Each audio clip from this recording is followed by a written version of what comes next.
There were Scandinavian crime writers before Stieg Larsson came out, who had moderate success. They were being published and they were getting good reviews, but there was nobody would have called it a movement or a swelling of a change of genre.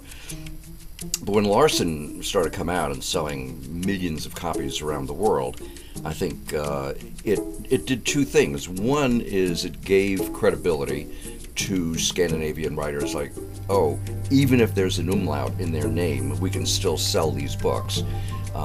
And let's read them and see if they're any good. Also, I think within Scandinavia, there was a sense that, oh, I'm not just writing for my little Norwegian market or my little Danish market or my little Swedish market. I can actually be published around the world where the money is.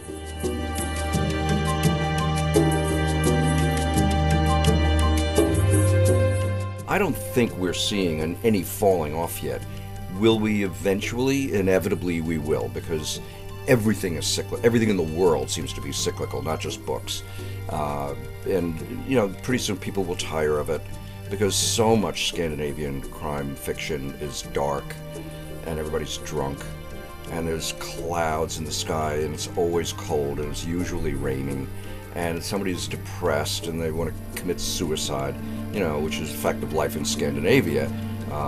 And it may be interesting for a while in the fiction, the crime fiction, but you may not want to read that all the time. And so I think inevitably the best writers will stay successful, and a lot of the middling writers will fall off as people go to different climates, different genres, subgenres, whatever.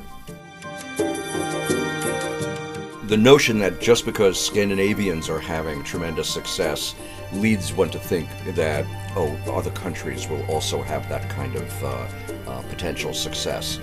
I think it's unlikely, although I could be surprised. And that's probably the name of the game, right? It is.